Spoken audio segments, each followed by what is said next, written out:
सुरेखा के पति नंदन का देहांत हुए कुछ वर्ष बीत चुके थे, लेकिन नंदन की आत्मा हमेशा अपने बीवी बच्चों के साथ ही रहती थी। सुरेखा अपना घर चलाने के लिए पापड़ बनाया करती थी।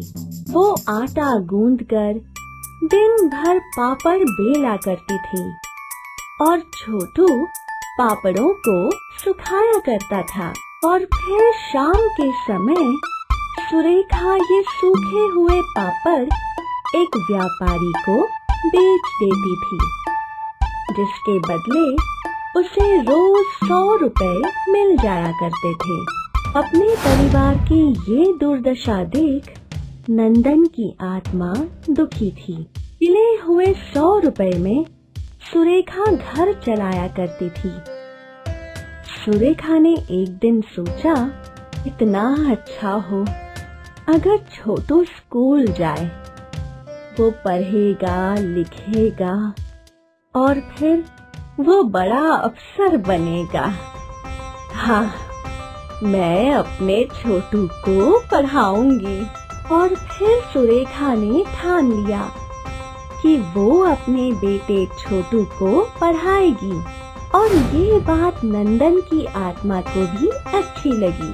फिर क्या था, अगले दिन से सुरेखा ने ज्यादा मेहनत करना शुरू कर दिया।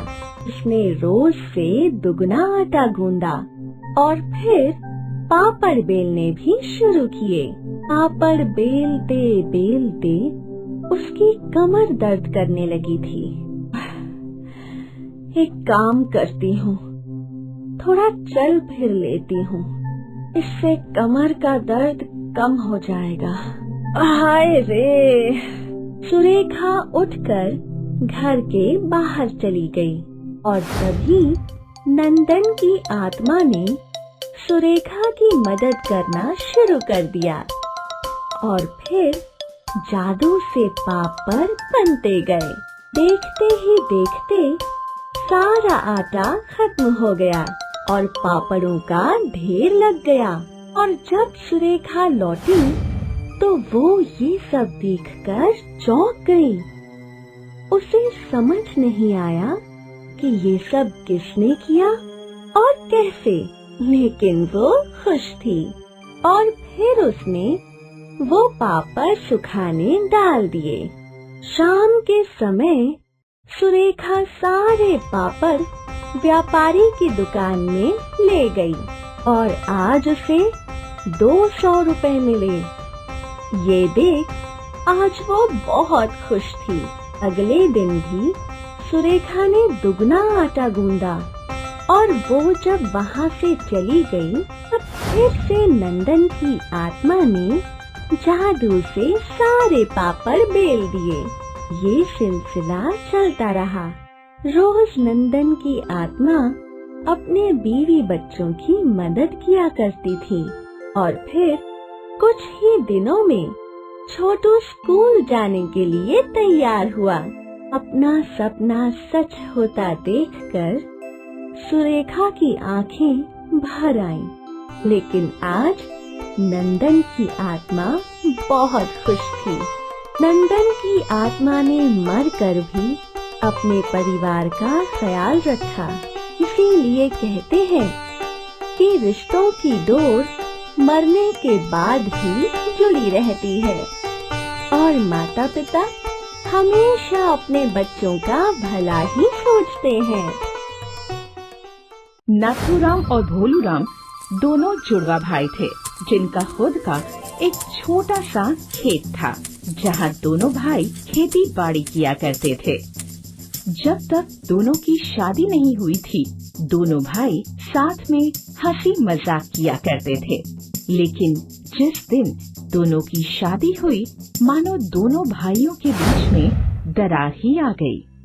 दोनों की बीवियां हर छोटी बड़ी बात पर झगड़ा किया करती थी और इसी कारण कुछ ही दिनों में नाथूराम और भोलूराम दोनों एक दूसरे से झगड़ने लगे। अब दोनों की एक दूसरे से बिल्कुल नहीं बनती थी। तुम कुएं से पानी लेकर आओ। मैं क्यों जाऊं, तुम जाओ।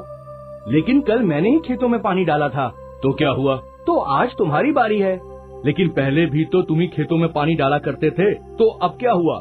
पहले की बात और थी और अब की और। अब एक दिन मैं पानी डालने की मेहनत करूँगा और एक दिन तुम, समझे? और इसी तरह भोलूराम और नथुराम दोनों हर बात पर झगड़ा करते थे। एक दिन इन दोनों के घर एक सिद्ध साधु पधारे।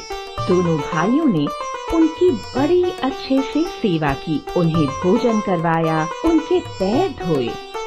ये देख वो सिद्ध साधु इतने प्रसन्न हुए कि उन्होंने दोनों भाइयों को वरदान में एक इच्छा पूर्ति गाय दी। इच्छा पूर्ति गाय मिलने के बाद दोनों भाइयों और उनकी पत्नियों के चेहरे पर मुस्कान आ गई।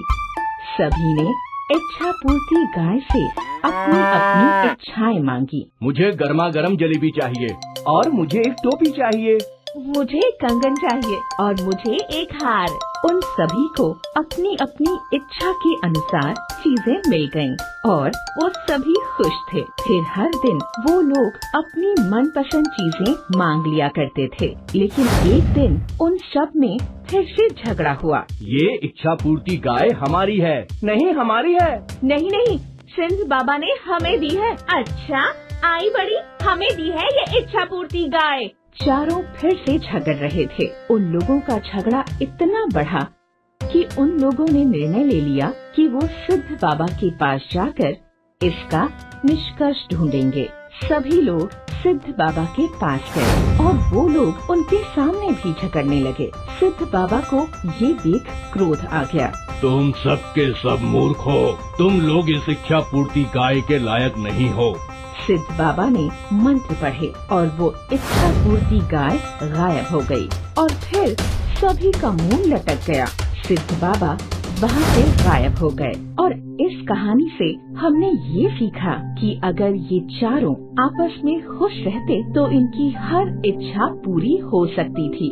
लेकिन इनके आपसी मन मुटाव के कारण इनके हाथों से इनकी अच्छी किस्मत भी बिगड़ गई। इसीलिए हमें हमेशा आपसी संबंध अच्छे बनाए रखने चाहिए।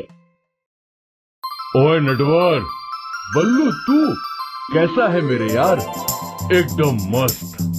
तू तो बॉर्डर पर था ना? कब वापस आया? अभी 2 दिन पहले ही।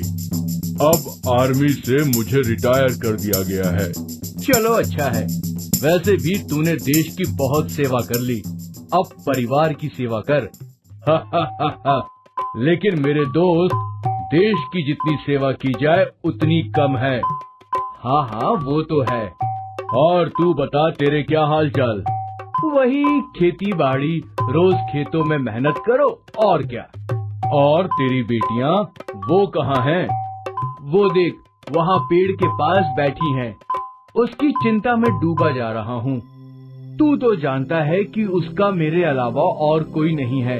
अंधी हुई तो क्या हुआ, वो हर वो काम कर सकती है जो तू और मैं कर सकते हैं। अच्छा, बिना आँखों के। और वो कैसे? वो तू मुझ पर छोड़ दे। और अगले दिन से बल्लू ने गंगा की तालीम शुरू की। गंगा, क्या तुम्हें ये आवाज सुनाई दे रही है? हाँ काका, ये घुंघरू है। अब तुम मुझे ये बताओ कि घुंघरू की आवाज तुम्हारी दाईं ओर से आ रही है या बाईं ओर से? दाईं। अरे वाह मेरी गुड़िया। ऐसे करते करते बल्लू गंगा को आवाजों को अच्छे से सुनकर दूरी का पता कैसे लगाते हैं ये सिखाने लगा। बहुत जल्द गंगा बिना किसी चीज से टकराए चलने लगी। गुड़िया, अब ध्यान दो वरना तुम्हें चोट लग जाएगी।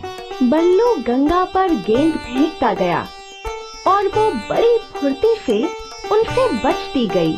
और फिर कुछ महीनों बाद बल्लू ने गंगा को लड़ना भी सिखाया। अब वो एक बेचारी अंधी लड़की नहीं रही, बल्कि वो एक माहिर वीरांगना बन गई थी। एक रात गंगा अपने कमरे में सो रही थी, तभी उसे किसी की आहट सुनाई दी। गंगा ने उस चोर के हमले को रोका और फिर उस चोर की अच्छे से पिटाई भी की। पिताजी! पिताजी! जब नटवर वहां आया तो वो चोर की हालत देख दंग रह गया। नटवर गंगा के पास गया और उसने गंगा का माथा चूमा। अब तुम्हें आँखों की कोई जरूरत नहीं है, तुम बिना आँखों के भी जीवन आराम से जी सकती हो।